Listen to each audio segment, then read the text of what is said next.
Hi, everybody. I'm sports psychologist Dr. Andrew Jacobs, live from Kansas City. By the way, home of the Chiefs, if you hadn't heard about that. We're going to the Super Bowl again. Anyway, um, I'm the host of the Sports Psychology Hour. It's a radio show that airs every Sunday morning on Sports Radio 810 WHB here in Kansas City. Welcome to our live stream event. Over the past few years, in addition to my radio show, which I just started my 33rd year on radio, we launched the Sports Psychology Hour as a podcast now via live stream. And I'd like to invite you to go to my website to listen to episodes of our show. It's winnersunlimited.com. Click on the podcast tab at the top of the page, and you can hear, over 10 years of podcasts on there. And I'm doing a new series of conversations focusing on coaches and athletes. And today I'm really excited to talk with Ashley Eckermann. She's a mental training expert down in Houston, Texas, home of the Astros, as well as the great NFL team down there. So I'm excited to talk to her because as we were talking here, she's been listening to my podcast. So it's great to listen to talk with somebody who's listening to what I have to say. So it's great having you on here. So thanks for joining us tonight. Yeah, thank you so much. It's a privilege. Well, so tell us how you got into sports psychology. How'd you get into this? Well, I know you've been an athlete. I'm sure you are still an athlete, obviously, but tell us about that. So, I knew I wanted to do it when I was little because I got to tell you, my dad was a professional caddy, and then he went on to actually play on the senior PGA Tour, and he's now 78. And who taught him to play golf was Sam Snead, and his good buddy was JC Snead. And so I grew up with those families, and I watched them all suffer with anger, and just frustration. And they were all extremely talented, but it wasn't enough. Now, Sam is one of the greatest ever, and it was definitely enough for him. But my dad just was like, you would be good, but you couldn't make the cut, or you would be performing at such a high level. And it was like he needed help, but I didn't know how to help him. And I was a kid, but it was this I would pray, and that wasn't enough. I wanted to be able to say, how do you help? And he actually had someone that he worked with when he was on tour, but it was like not accessible to everyday athletes, in the 80s. And so it was like, how do we get it for everyday people? I quit in my prime. I was a swimmer growing up, but I just couldn't handle like the pressure and the anxiety, and got so stressed. Wait. Pressure and anxiety with swimming? No. Yeah, I know. But I gave myself a stress ulcer, actually. Oh, really? And I just would get so worked up. Was it from worrying about, let me ask you, because I worked with swimmers my whole career. I worked with a number of Olympians. My son swam too as a senior in college. I was the team psychologist for the Kansas City Blazers club team here for 30 years, where we had 8 Olympians. Anxiety and pressure, was it from worrying about not beating certain people, not living up to expectations of your coaches, of your parents? Where did that come from? God, and I've done work on myself. I would love to tell you, it was almost fear of disappointment, I think. But the anxiety was, I'm one of 5 kids, and we were all extremely high level athletes. We all played different sports, thank God, or we'd always be comparing to each other. So we didn't really compare, but it was just this, is this good enough? Like a lot of our value, which it's not my parents that I would say pressure, but I think a lot of value was just placed on performance and what you did. And so I wanted to do this because I knew that like I wasn't helping, and I knew that it needed to be accessible to the everyday person. And I just felt like I couldn't handle, I think, a lot of the, I didn't learn to compartmentalize. Let me say that. I didn't actually learn strategies to put things on a shelf. It was just constantly replaying like a poor race. I didn't learn how to let it go fast enough. Probably for me. Let me ask you a question. One of the things I just couldn't stand about swimming was the heat sheets on the wall before you went into the pool. Because you go up there, okay, I'm in heat 4, lane 5, and my time is this, but these other people, oh my gosh, they're in the 100 free. She's like a second and a half faster than me. Well, that time might have been from 9 months ago, and that person might have had mono in the meantime. But you'd freak out about comparing yourself to everybody else. And so one of the things I was work with swimmers on was, go find out in the heat sheet where you are, but don't look at other people. It doesn't matter. Focus on yourself. You got to be selfish when you get in the pool, right? Because if you don't, what happens? Yeah. So that's funny because I'll say that all the time. I think in our society we're taught not to be selfish. It has such a negative connotation. But if you're not selfish as an athlete, then you're consumed by distractions. You have to be selfish. You got to take care of yourself to figure out how to race. I would tell them to go look at the heat sheet because when I work with swimmers, I'll say, I want you to know. I don't want you to be surprised by it. I don't want you to get up there and go, oh, hell, I hate lane 8 and I'm an 8. You better know ahead of time where you're at and who's around you so that when you get up behind the block and you're going to stand next to him the first time, you're not going, oh man, wow, that's so-and-so. No, like have your plan all ready to go so that I've already gotten that out of my system. And this is exactly what I'm going to do. This is my routine instead of waiting. Because I think a lot of coaches actually like discourage looking at it. Because like, oh, don't look at that psych sheet. You don't want to know what's coming. And I'm like, no, you better have a plan because you're going to know and you're going to see the person and you better not be seeing them the first time you're standing behind the block. And I see what you're saying, but I would always tell people your lane is your office. I would say those lane ropes, those are energy barriers. So you just want to focus on yourself. And I'll give you an example where this really got crystallized for me. Back in 1983, long before you were probably born, got asked to work with the Australian national men's team. It came over here with my professor Bob Nidifer, and they were at Mission Viejo for a meet. And so I spent a lot of time about 5 days with these guys, and one guy was doing the 200 free against Rowdy Gaines, and we did a visualization exercise before he swam, and his strength was his finishing kick in the last 50. And he's swimming and he turns, takes a breath. Rowdy Gaines was lane 8. He was in lane 7, turns and takes a breath and he sees still water and he freaks out because he thinks, oh my God, Rowdy Gaines is ahead of me. Well, this guy was ahead of world record pace. He turned 5 meters ahead of the wall. So he missed his turn. If he hadn't done that, he would have broken the world record because his kick was his strength. So that's why to me, it's like, yeah, you need to know what's going on, as you said, but then when you get there, it's got to be focused on you. And yeah, I think it's a combo, right? It's a combo of both. And it's fighting the right recipe for you. Yeah, it's like Michael Phelps when he won the gold medal, I think the 200 fly in the Olympics right at the end, he out-touched the Hungarian guy by just a hair. He knew the guy was there, but he knew he had to push all the way in. So that awareness was there, but his focus is on himself. Yeah. So tell me, when you grew up around, I mean, my gosh, JCC, Sam Snead, that's incredible. What got you into the sports psychology world and helping people out? Because, when I started in 1981, I'm basically one of the very first sports psychologists in the country, trained and everything. And I've been doing it all these years, 43 years. And when I first started, Ashley, I had people telling me, oh, I don't believe in hocus pocus and witchcraft and all that type of stuff. Now, of course, mental training is accepted not everywhere, but along the lines of most places. What got you really going into it, and where do you see it helping young athletes out?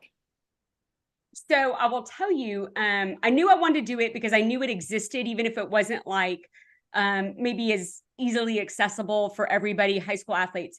But when I first graduated from undergrad, I could not afford to go to grad school. And so I was like, well, what am I going to do? This is what I want to do, but how am I going to get there? And I'm super innovative. I'm really resourceful. I'm not like, even though I stopped doing my sport, I still feel like that actually probably makes me good at what I am doing today because I know what it's like to decide to quit when you don't really feel like you're ready to quit.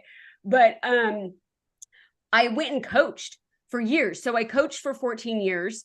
And I think that really changed how I practice because I know the angle from an athlete's eyes. I know what it's like to, get on to kids, recruit kids, things I'm looking for. And a lot of times I work with a lot of high school, a lot of junior high, college age kids. And they will come and they'll say, oh man, my coach isn't playing me, or man, my coach doesn't get this, or he's always getting on to me about whatever. And the first thing I'll say is, well, have you ever thought about this? Or do you think maybe that's because of this? And they're like, oh, that never occurred to me. I'm like, well, yeah, but let me tell you why that is. Because their parents have probably told them the exact same thing I'm telling them, but it hits different. Number one, because I'm not mom, but it's different for them because they're like, well, you were a coach. And I'm like, but I'm going to tell you, let me tell you, this is why somebody says this. And they're able to absorb it. They're able to hear it. And, we think it's so obvious, but not to a 17-year-old, not to an 18-year-old, And so I think coaching was really important, leading me up to where I am today. And just deciding like, not all paths are linear, and being flexible and being open to, I don't know, like just learning different things as you're getting better at your career. I don't know. I don't know if that answers your question, but I think it's important. Well, let me ask this question. So I talk about this all the time. We're on social media right now. The benefits of social media are all over the place, but the negatives associated with it are very strong. And I encourage all the professional athletes I work with to stay off social media during their season. If they want to put something on there, fine, but don't read it, don't look at it. And that was totally 100% validated for me last week when the Kansas City Chiefs played the Buffalo Bills and Buffalo's kicker Tyler Bass missed a kick at the end of the game that would have tied the game. 2 days later, I read that he is off all his social media posts. He was getting death threats from people, and I'm sitting there. First of all, that's sick. The guy, he didn't miss the kick on purpose. He's a human being. I'm sure he has a family and people that care about it. Why would you get death threats? But so the point is the pressure, and that goes all the way down to younger levels, and the pressures that kids feel with social media today. I want you to talk about that from your experience, what you see with that. What are the pros and cons to that, and what's the best way for us to handle that with kids? I think definitely talking about it. I agree with you. I tell them you can't sit there and scroll. Part of working hard to accomplish something is understanding that you're going to make sacrifices, and that sacrifice is going to be staying away from that and what everybody else is consuming constantly, because that's insanely dangerous. And they put so much value into it, and it's just, I think it can just be such a distraction and like just such a torture device, honestly. So I think how you handle pressure is, it's okay to feel it. It's okay to be overwhelmed, but overwhelm is always a choice, and everything that we do is a choice in how much energy I put into it and how much time I put into it, and how much value I think I put into it, right? I think everything is also individualized, and you can't just say, well, handling pressure is by ignoring it. I always hated that advice because I'm like, there's so much more. You got to confront. Excuse me.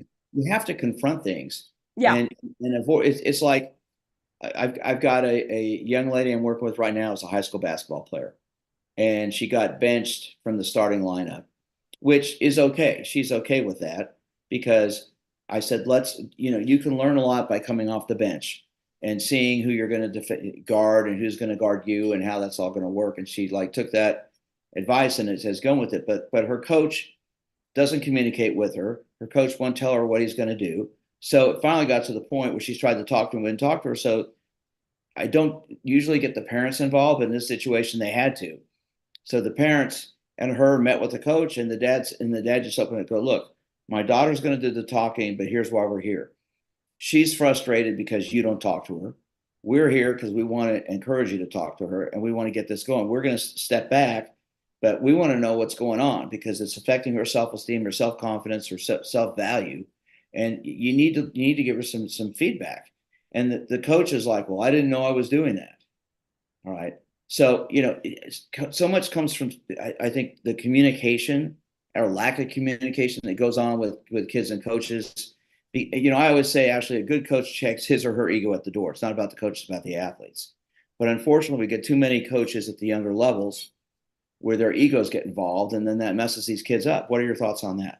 Yeah, God, that makes me sick every day. The stories that come in, I think a lot of times these kids will tell me something. They're like, oh, I'm going to surprise you. And I'm like, yeah, I heard it yesterday. Yep. Already heard it twice this morning.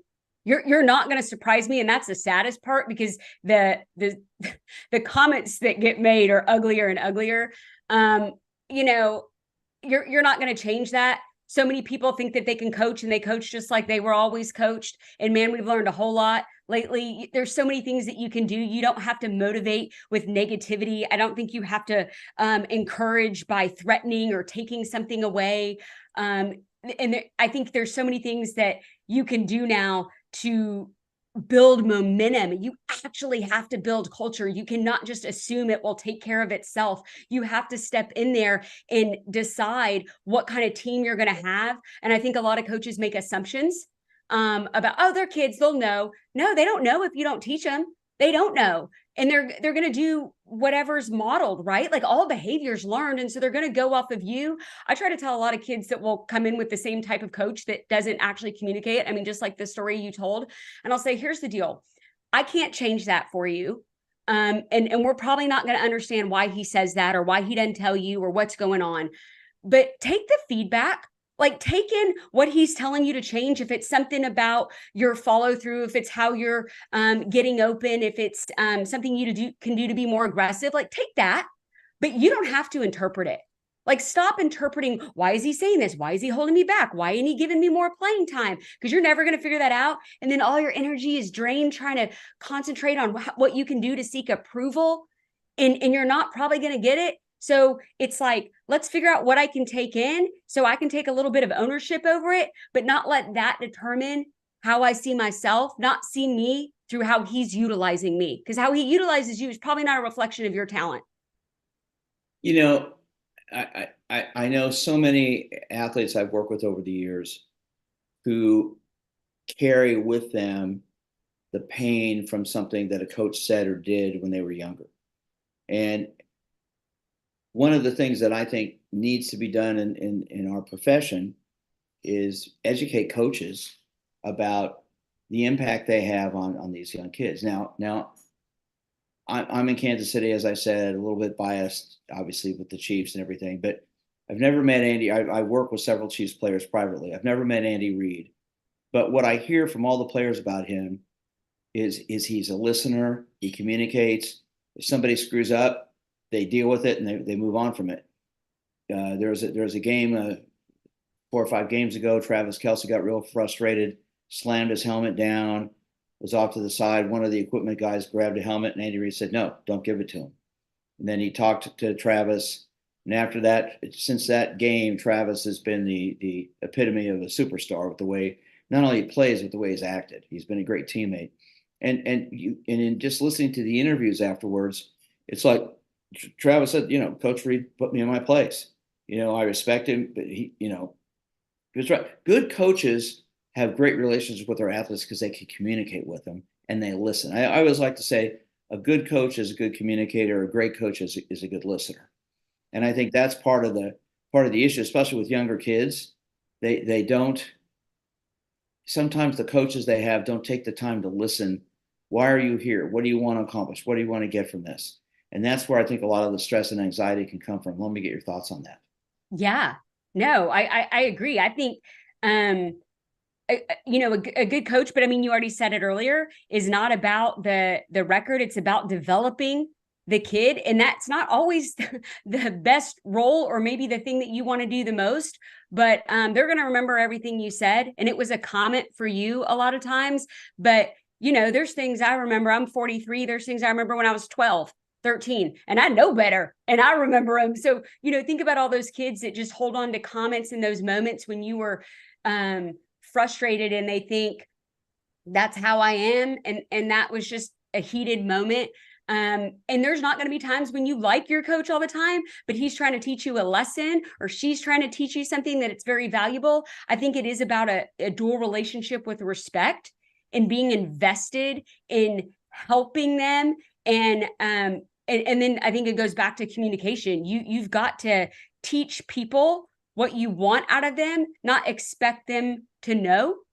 And I think we don't, we make a lot of assumptions. I think we don't do that as well as we probably could for the most part. I think that's just society as a whole, but coaches carry a lot of that, I think, weight to do it.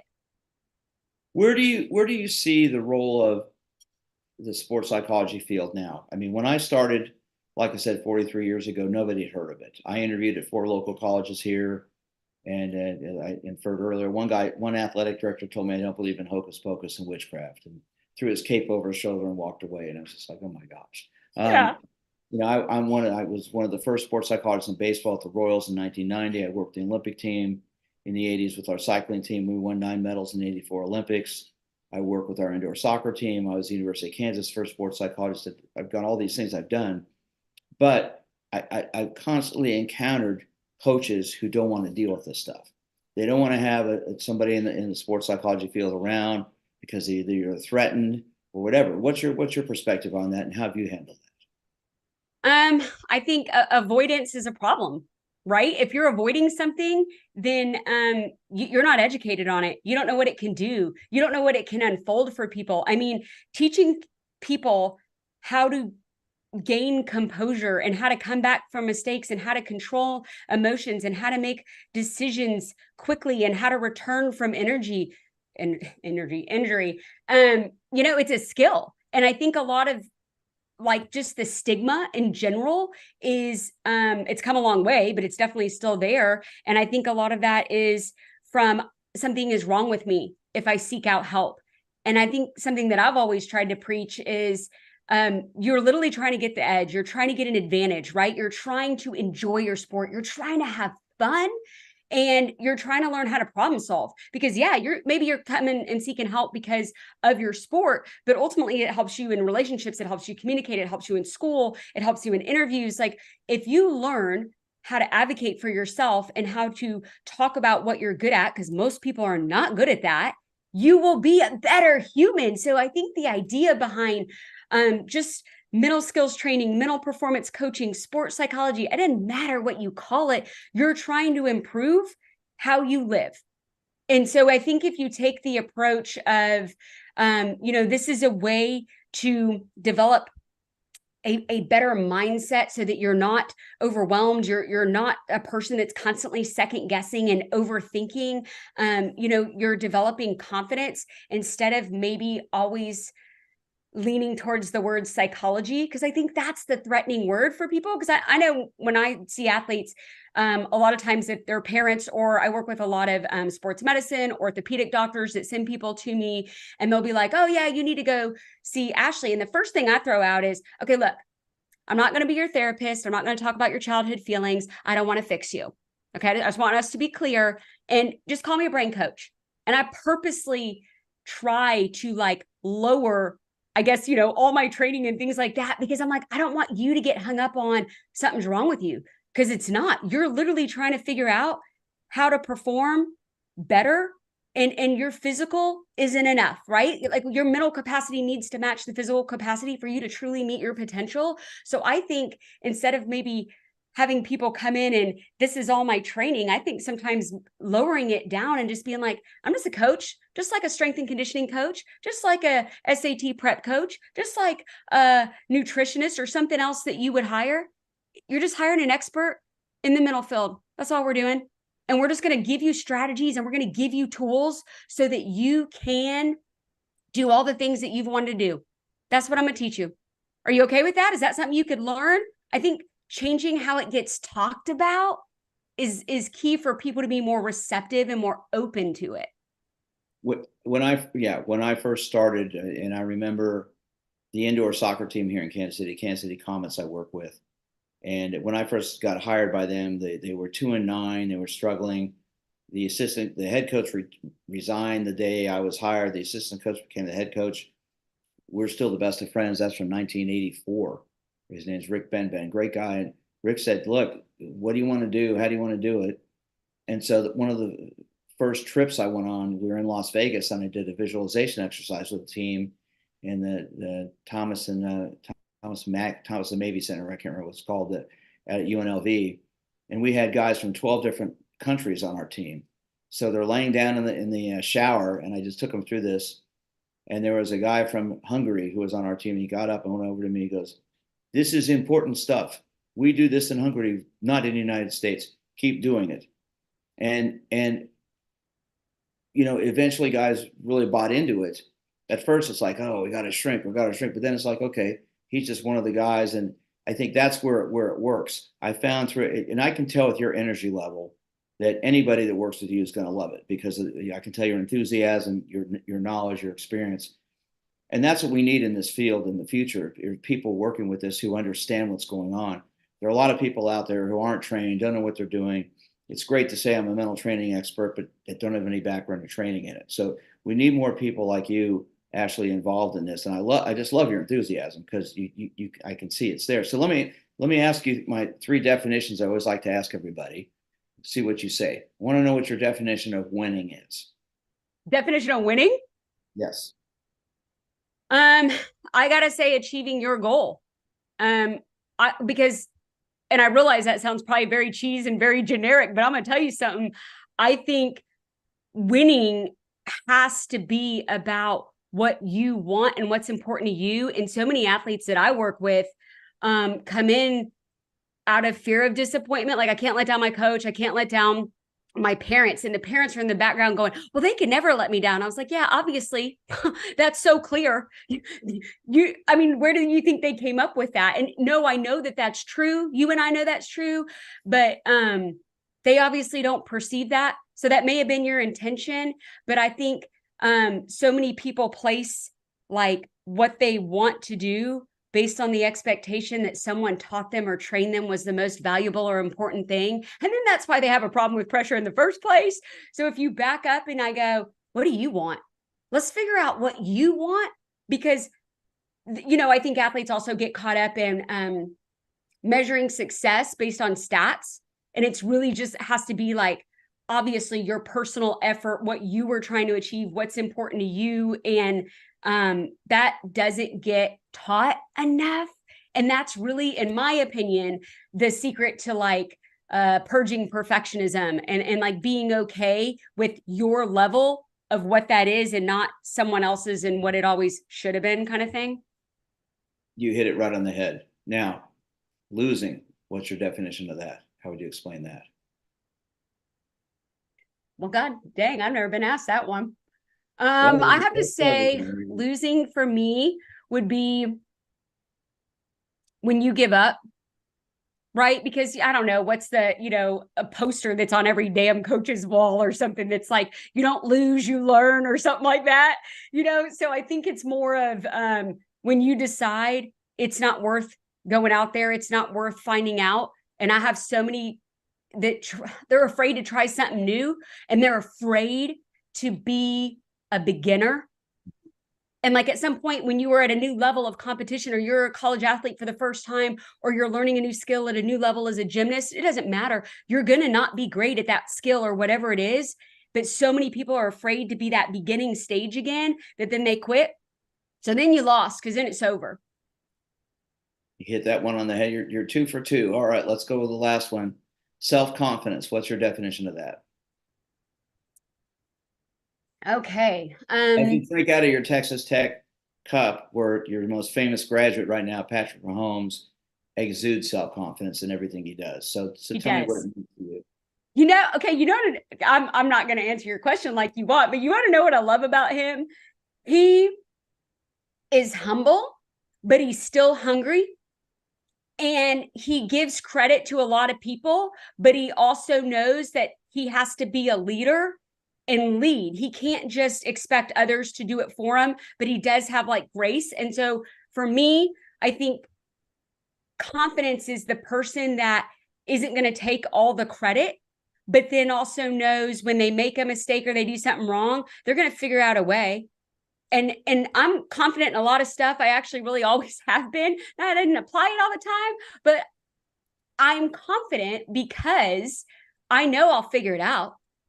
I think a confident person goes, well, I might not have it right now, but I'm going to go look it up. That to me is not always having the answer right away, or not maybe being the biggest person in the room, or not being the best. Because I think a lot of athletes feel like, well, I got to be the best, or I have to believe that I'm the best, or I have to know it. And man, there's always going to be someone better than you, and there's always going to be someone worse. So for you, believing in the fact that I can achieve, or I can grow, or I can get better, that's the ultimate confidence, because then that's always growing. Well, yeah, I've never met Patrick Mahomes. I've worked with a number of Chiefs players. Well, one person who's been on my radio show a number of times is Mitch Morse, the Buffalo Bills center. Talk about a guy who's lucky. Mitch Morse has been the center for Patrick Mahomes and Josh Allen. And Mitch is just a wonderful guy. But he told me, he says, Patrick's just got this quiet confidence about him. And you can see it the thing that most impressed me about him, outside of his ability to read defenses and throw the ball, was this year when he lost it after a game. We had a game where the Chiefs scored a touchdown, but it got called back because Kadarius Toney was 6 inches, 3 inches off sides. It was one of the greatest plays ever that will never happen, for pass to Travis Kelce, and then he turned and threw the ball back to Toney, who scored a touchdown. And Patrick went ballistic on the sidelines afterwards. But here's why Patrick Mahomes is so great. The next day, he apologized to the media, apologized to the team, and came out and said, listen, I was wrong. And if I'm going to be a role model for kids, I can't act like that. That told me more about him as a person than all the great things he does as a player. Because, as you said, he's humble. And so confidence to me is the ability to believe in yourself, your skills, and your ability, but not bragging about it, but just being humble about it. Listen, I have thoroughly enjoyed talking to you. I love your energy and enthusiasm. We need this in people. Thank you. And this, by the way, this is really me. I mean, I think if you don't love what you do, or you're not insanely passionate about it, then are you going to get anybody to buy in to the fact that they should try some strategies and tools that were suggested? No. You better be the one that goes, this is why it's going to work, and this is why it's going to help you. Because otherwise it's like, well, that's just like anything else I've read or someone suggested. They have to feel your energy for them to know you believe this is the next option for them, or the best option. And I just think that's so important. Well, like I said, I'm in my 43rd year doing this. I want to do it for at least 50 years if I can, God willing. And I love the thing I love about this is helping people and seeing them accomplish their goals to get better. I love your definitions. I love your enthusiasm. I'd love to have you on again. In fact, I'm going to have you come on my Sunday morning radio show if you can get up that early. And, yeah, I was going to ask you if you do both. I know you do both, but do you not put them both together? Yeah, but this we do this show live, and then my Sunday morning radio show is live as well. Okay. So everything goes on. So everything goes on our podcasts on our website, and also on a lot of the other venues as well. So if people want to get a hold of you, Ashley, how can they reach you? MaximizeTheMind.com. We got all sorts of things. I'm like you. I've got lots of different avenues and resources for people, because there's people that come in at all different levels. So yeah, we got lots of options. MaximizeTheMind.com. Okay. Well, thank you so much for being with me tonight. I will be in touch with you and get you on my radio show on Sunday morning here in about a month or so, and we'll talk about things moving into the spring. But it's enjoyable talking to somebody who's got the enthusiasm you have, obviously the knowledge you have, and put it all together. Anybody that works with you is going to get something great out of it. So I appreciate it. Thanks, man. I've enjoyed having you, and I love your work too. So that's always cool to chat to someone that actually knows what they're talking about. Well, thank you very much. Appreciate it. All right. Well, everybody have a great night. And like I said, if you've enjoyed our conversation tonight, go to my website, winnersunlimited.com, click on the podcast tab to listen to episodes of the show. You can get a hold of me at drj@winnersunlimited.com.